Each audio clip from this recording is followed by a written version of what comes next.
धरती आबा भगवान बिरसा मुंडा।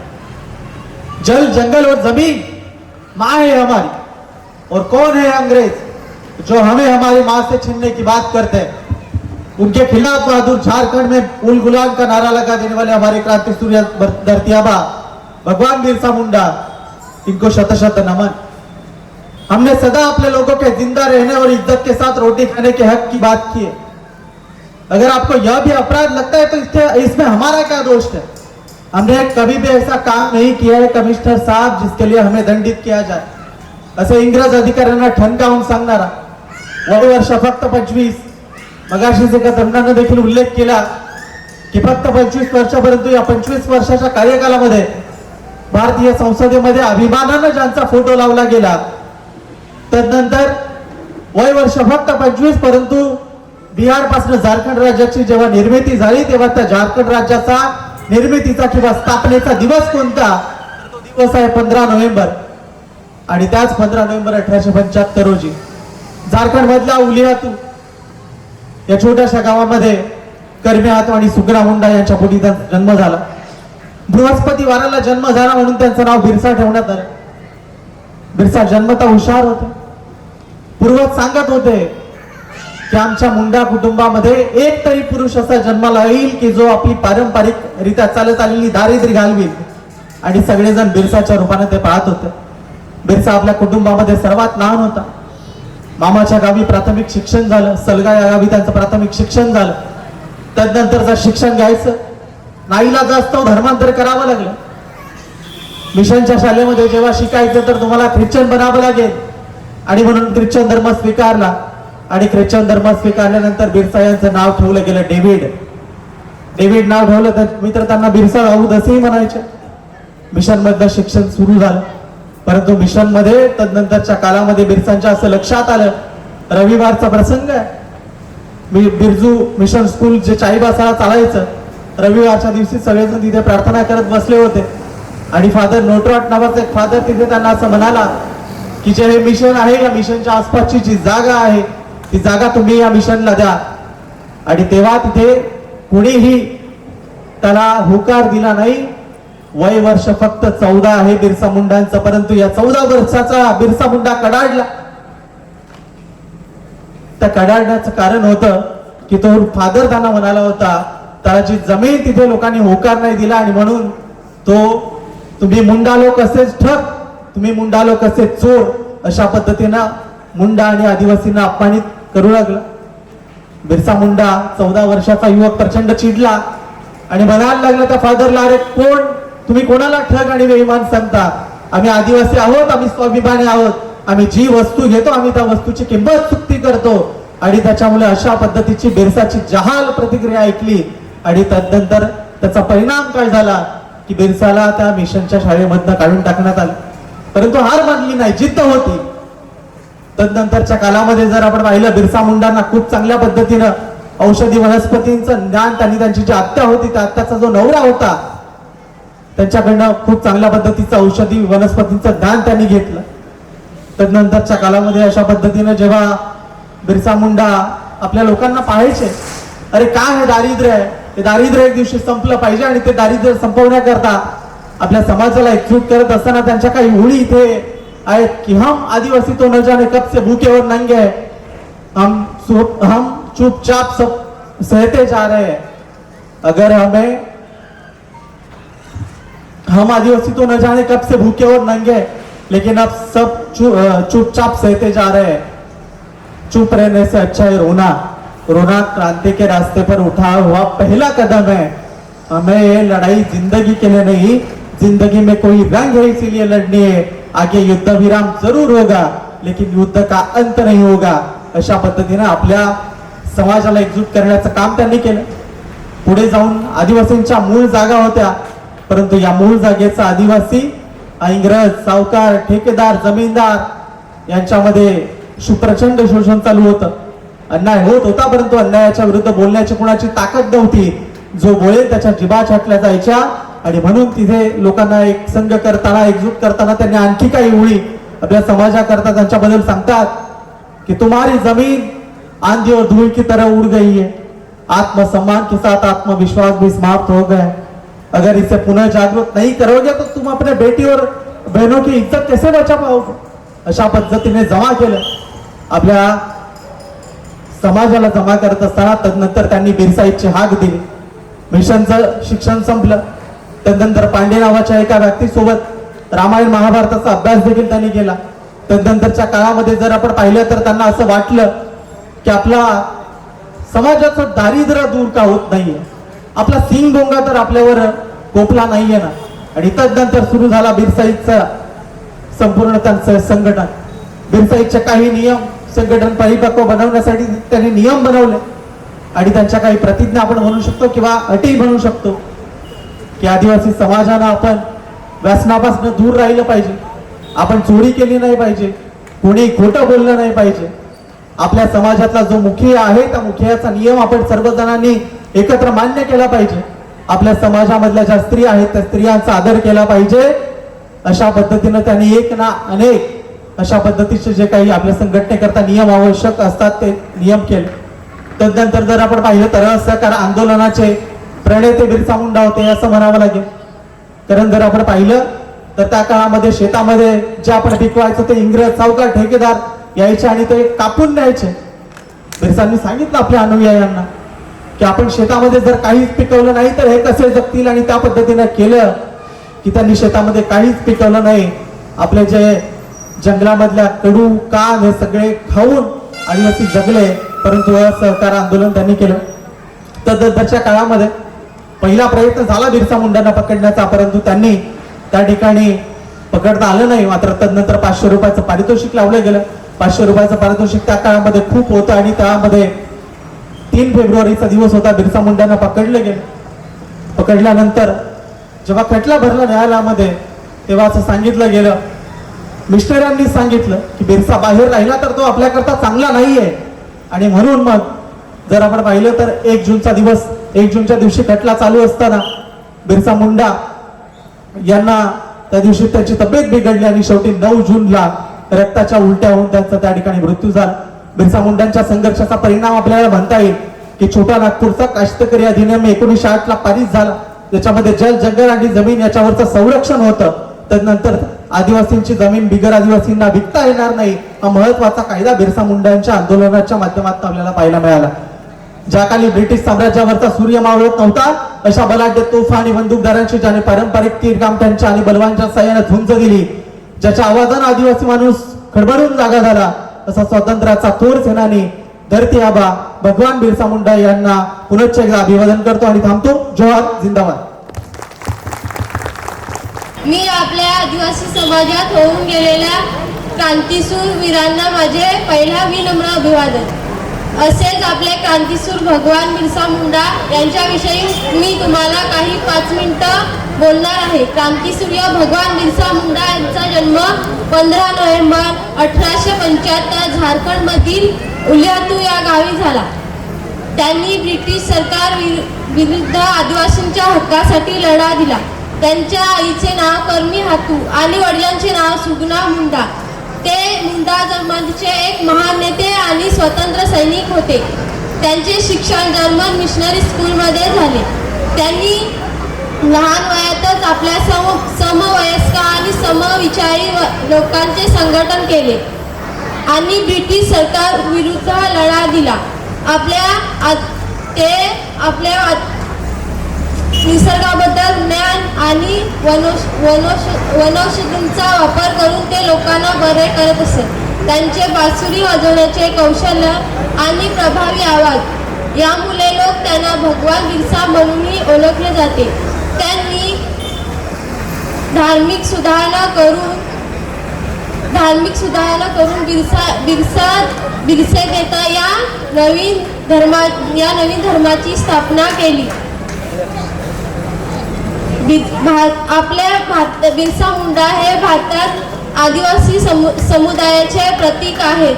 त्यांच्या संघर्षाला आणि त्यांनी केलेल्या कार्याला आजतागायत आदराने स्मरण केले जाते. असे थोर भगवान बिरसा मुंडा यांना माझे विनम्र अभिवादन. धन्यवाद.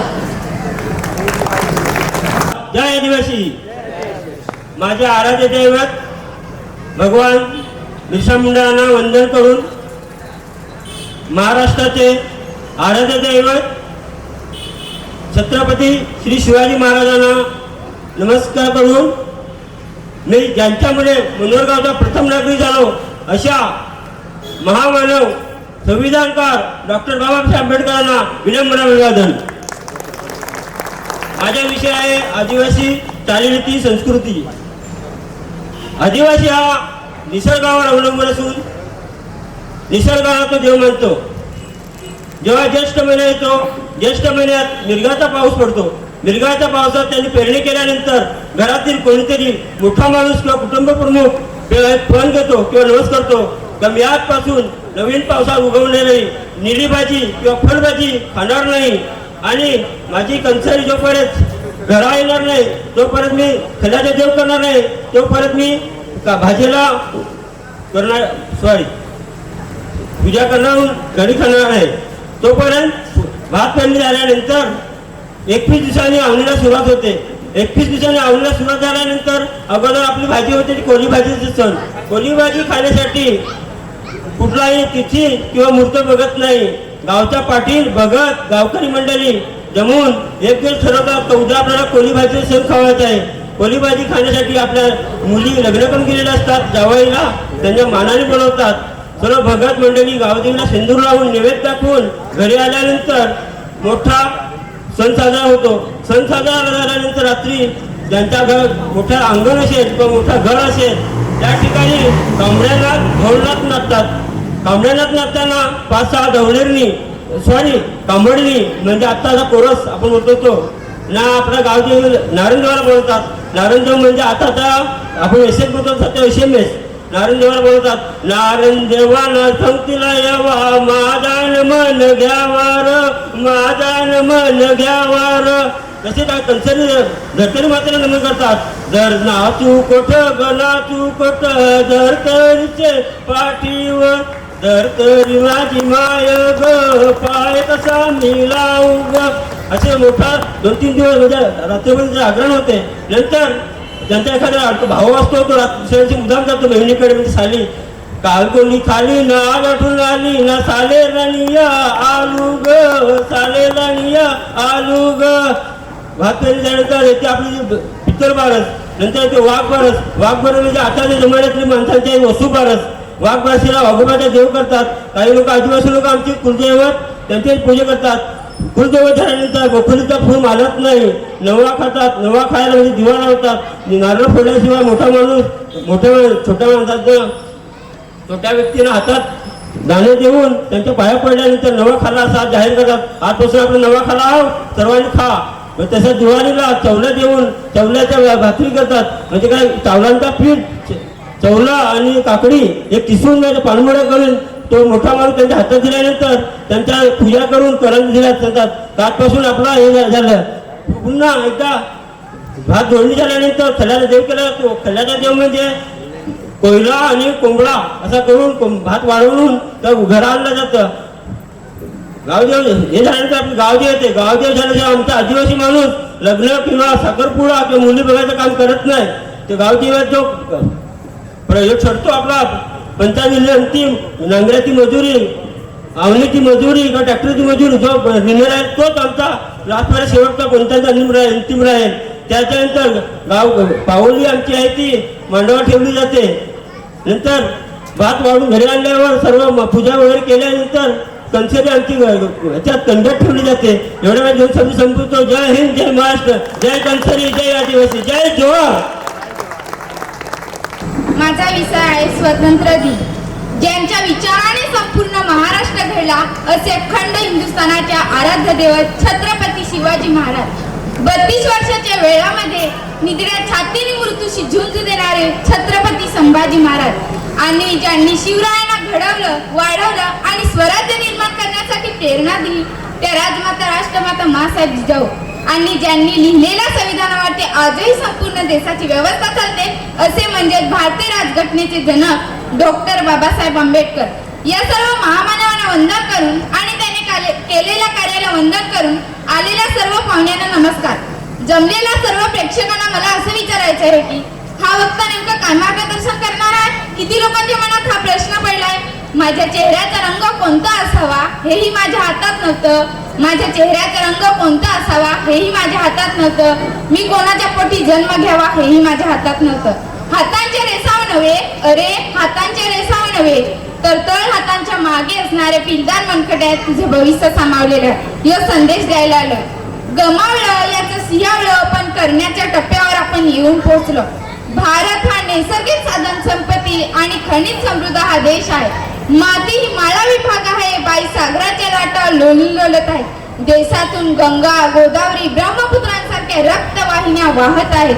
निर्जीव पक्षी आकाशी भरारी मारतो आहे. सैनिकांनी जवान डोळ्यात तेल घालून देशाची सीमा रक्षण करत आहेत. किसान लोकराज्य बनले आहेत. आपल्या देशाला शिमला, कुलू, मनाली, उटी यांसारखी समृद्ध पर्यटनली लाभले आहे. एकूणच आपला भारत देश सुजलाम सुफलाम आहे. आपल्या देशाला पौराणिक आणि ऐतिहासिक संस्कृतीचा वारसा लागला आहे. अनेक जाती, धर्माचे, भाषेचे लोक येथे गुण्यागोविंदाने एकत्र राहत आहेत.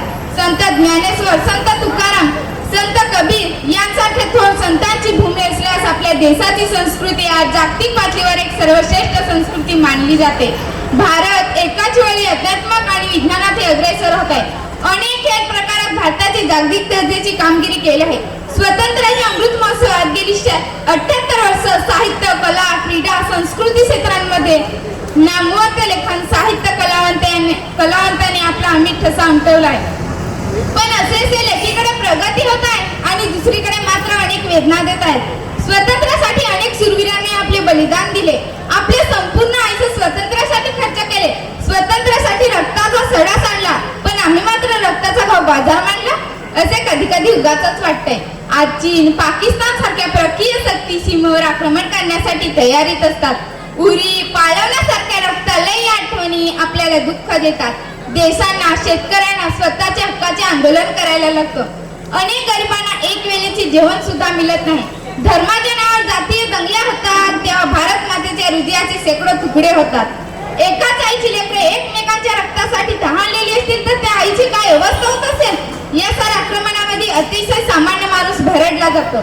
जळणारी झोपडी आणि करपणारे रक्त हे भारतीयांचेच आहे हे आपण का विसरतो हा खरा प्रश्न आहे. भ्रष्टाचार रुपये, यंत्राने मुले, मोठी व्यवस्था पकडली जाते. रोज मोठ्या अधिकाऱ्यांना भ्रष्टाचाराच्या आरोपाखाली अटक होते. जेव्हा ज्यांच्या हाती देशाची प्रशस्ताना सोपली तेच भ्रष्टाचाराने बनवले पाहून असंख्य वेदना होतात. तुरुंगात असलेले अनेक गुन्हेगार निवडणूक चिंतात. दरवर्षी मोठे मोठे घोटाळे उघडती येतात. सामान्य माणसाची हक्काची भाकरी आणि गिलिंगूत करणारी मंडळी या देशाची मारेकरी आहे. सत्यमेव जयते ही ब्रीद वाक्य ही आपल्या देशाची शान आहे. परंतु या दृष्ट पौरीमुळे तो देश शोकग्रस्त होतो. कधी कधी देशाच्या फासावर चढणारे तरुण, अवघ्या 14 वर्षी शरीरावर गोळी खाणारे शिरीष कुमार सारखे तरुण पाहिले तर या स्वातंत्र्यासाठी, स्वतंत्रित करण्यासाठी स्वातंत्र्याचा अर्थ त्यांना कधी कळेल का असा प्रश्न पडतो.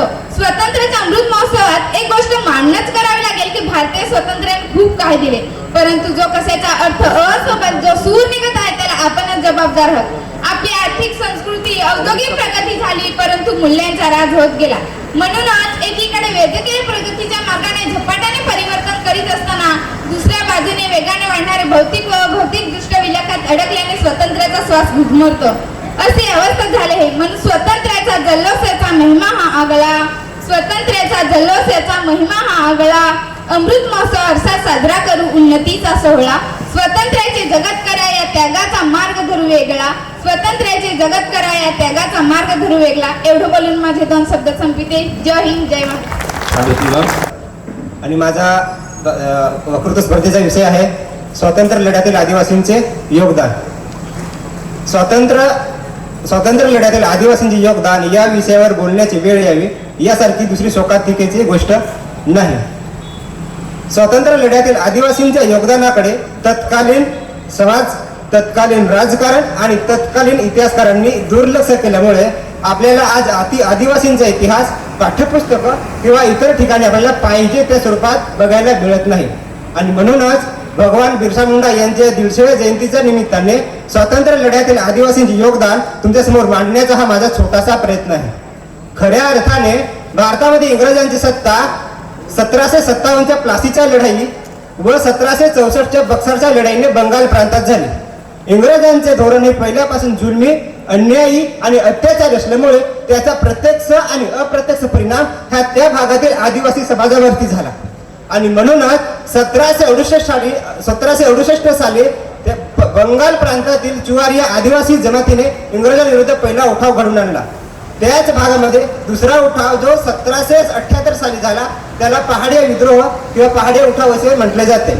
19व्या शतकाकडे आले तर 19व्या शतकाला संघर्षाचे शतक, युद्धाचे शतक किंवा असंतोषाचे शतक म्हटले तर ते वावगे ठरणार नाही.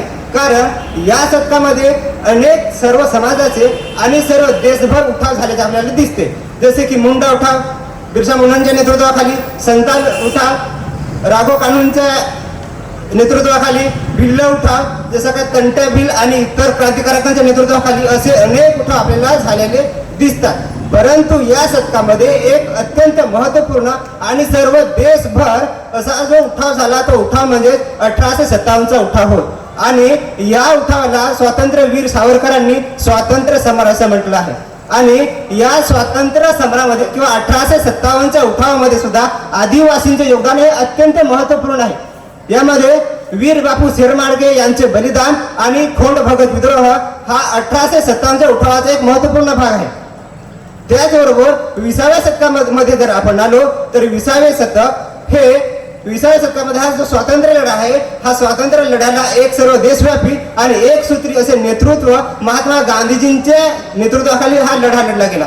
आणि महात्मा गांधीजींच्या नेतृत्वाखाली लढल्या गेल्या चळवळीमध्ये अनेक चळवळी निघाल्या गेल्या. आणि त्याच्यातली एक अत्यंत महत्वाची चळवळ म्हणजे जी 1920 साली जी असहकार चळवळ आहे त्या असहकार चळवळीमध्ये सुद्धा चेंचू विद्रोह आणि आंध्र प्रदेशमधील गोदावरीच्या भागातील रंपा भागामध्ये एक रंपा विद्रोह झाल्याचं आपल्याला दिसतंय. त्याचबरोबर 1930 साली जी सविनय कायदेभंग चळवळ झाली त्या सविनय कायदेभंग चळवळीमध्ये सुद्धा आदिवासींचे योगदान असून मणिपूर नागा विद्रोह आणि क्रांतीवीर नाग याकतकरी यांच्या बलिदानाकडे आपल्याला दुर्लक्ष करून चालणार नाही किंवा विसरून चालणार नाही. त्याचबरोबर जो 1942 साली छोडो भारत किंवा चले जाव चळवळ झाली त्या चळवळीमध्ये सुद्धा क्रांतीवीर चुरामन मेहतो आणि गोविंद मेहतो यांचेही बलिदान तेवढेच महत्वाचे आहे. आणि त्याचबरोबर जो 1945 साली ते 47-52 पर्यंत जो वारली विद्रोह झाला त्या वारली विद्रोहाचे हे स्वातंत्र्य लढ्यामध्ये अत्यंत महत्वाचे योगदान आहे. हे पण तितकंच महत्वाचं आहे.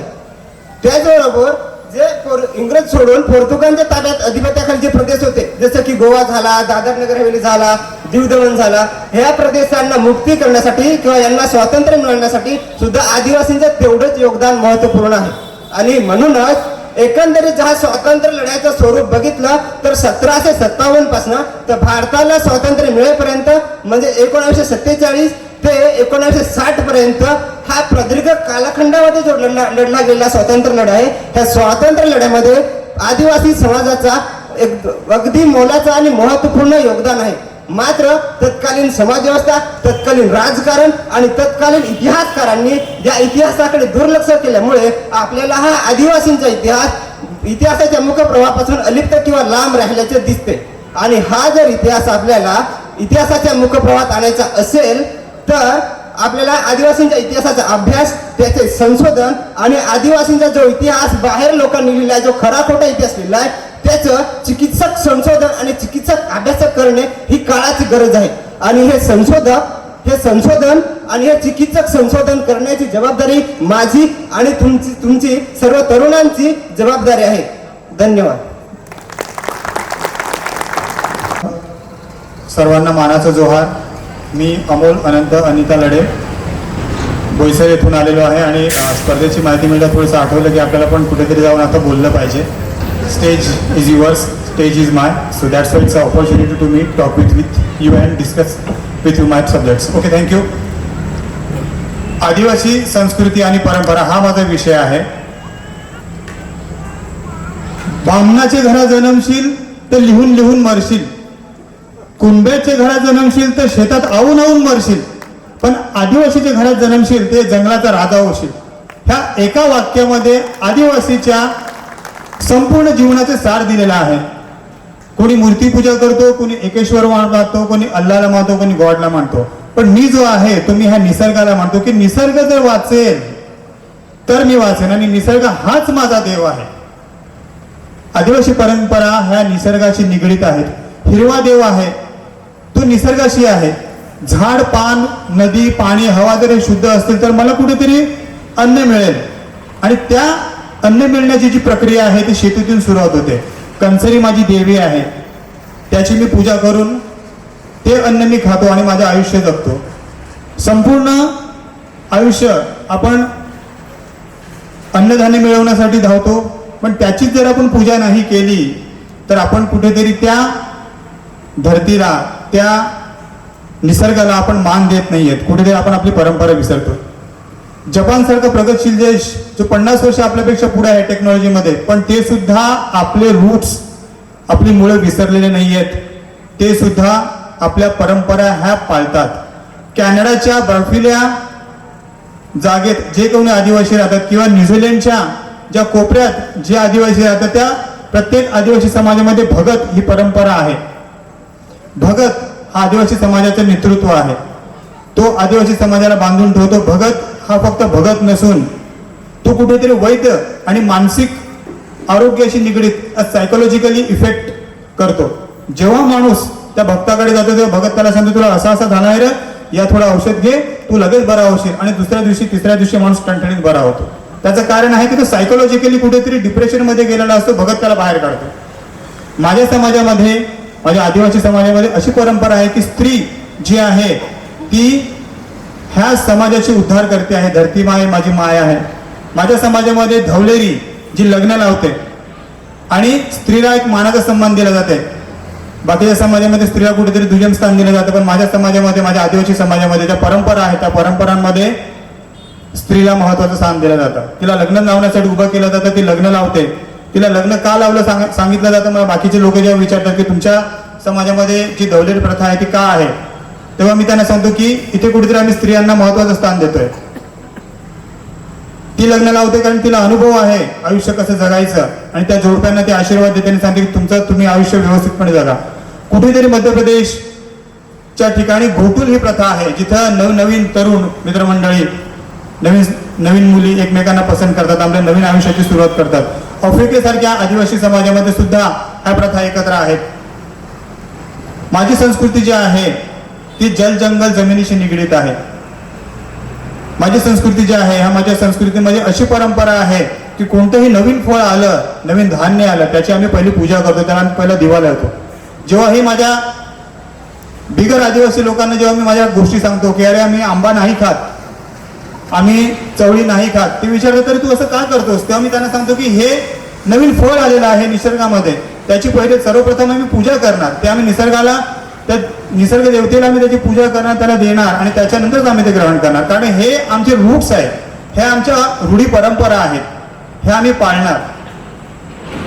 जोपर्यंत आमचा वाघोबा देव आहे तोपर्यंत हे जल जंगल जमीन याची रक्षा आम्ही करणार. वाघोबा काय आहे? वाघोबा दैवत आहे आणि दैवत म्हणजे काय, ती वर्षभराची आमची एक जशी ग्रामसभा भरते तशी आमची एक ती असेंब्ली आहे आणि ही आमची परंपरा आहे. त्या ग्रामसभेमध्ये किंवा त्या वाघोबाच्या पूजेच्या वेळी सगळं ठरलं जातं की कायदा कसा घ्यायचा, लग्नाचा कायदा काय आहे, तो कसा घ्यायचा, किती घ्यायचा, नवीन प्रथा काय आहेत किंवा नवीन कायदे काय आणायचे आहेत, ह्या पद्धतीची तिथे चर्चा केली जाते. कुठेतरी ह्या प्रथा ही जी नवीन पिढी आहे ती हळूहळू अटक होते, कुठेतरी विसरत चाललेली आहे आणि नवीन पिढी जी आहे ती बाकी समाजाचं अनुकरण करते आणि त्याच्यामुळे तुम्ही जेव्हा आपली प्रथा, आपल्या परंपरा विसरतात तेव्हा तुम्ही तुमचं अस्तित्व नष्ट करत आहे. जेव्हा तुम्ही तुमचे जातीचे दाखले मिळवण्यासाठी जातात तेव्हा तुम्हाला तुमचे देव विचारले जातात, तेव्हा तुम्ही भलत्याच समाजाच्या देवांची जर नावं घेतली तर तुम्हाला तिथे ते जातीचं सर्टिफिकेट्स वगैरे मिळत नाहीयेत. तुमच्यावर एक आक्षेप नोंदवला जातो की तुम्ही नक्की आदिवासी आहेत का. आणि ह्याच्यासारखी मोठी शोकांतिका नाही आहे की आपणच आपली आदिवासी जी जात आहे, जमाती आहे, त्यांना प्रूफ करण्यासाठी आपल्याला झगडावं लागतं. माझी आदिवासी परंपरा ह्या खरंच एक वेगळ्या रीतीच्या आहेत. प्रत्येक आदिवासी परंपरेवर PhD करण्यासारखा विषय आहे. कंसरी, धर्तरी, निसर्ग ह्यासारख्या ज्या गोष्टी आहेत त्यांची परंपरा म्हणजे त्यांच्या पूजा का केल्या जातात हा एक PhDचा विषय आहे. प्रत्येक देशातल्या आदिवासी समाजामध्ये निसर्ग हाच एक मूळ दैवत मानला गेलेला आहे. प्रत्येक भगत हा एक वर्शिप करतो, एक पूजा करतो, एखाद्या विशिष्ट शक्तीचं आवाहन करतो. ती त्यांची परंपरा आहे, ती आमची परंपरा आहे. आज जेथे जंगल सुरक्षित आहे कारण तेथे आदिवासी आहेत आणि आदिवासी आहेत म्हणून तेथे जंगल सुरक्षित आहे, हे जगाने मानलेला नियम आहे. Tribes they are well protector of the jungle. आणि एवढं बोलून मी माझे 2 शब्द संपवतो. संधी दिल्याबद्दल आयोजकांचे धन्यवाद. थँक्यू. अमोल, खूप छान. तुमचे अनमोल विचार दिल्याबद्दल धन्यवाद. पण एक साधा प्रश्न आहे. धवलीचा तुम्ही आता उल्लेख केला ना, ती महिला विधवा असते का? हो. मग कल्पना करा तुम्ही, आदिवासी समाजामध्ये विधवा महिलेला दिला झालेला मान सन्मान आणि इतर ठिकाणी बघा किती फरक आहे. विधवा महिलेला उत्तम कार्यामध्ये, आपण मंगल कार्यामध्ये उभं केलं जात नाही, तू येऊ नकोस, हो ना, हा फरक आहे. म्हणून तुम्हाला मी मुद्दाम प्रश्न केला की ती विधवा महिला असते का. धन्यवाद. पुढचा स्पर्धक आहे जान्हवी गीता गणेश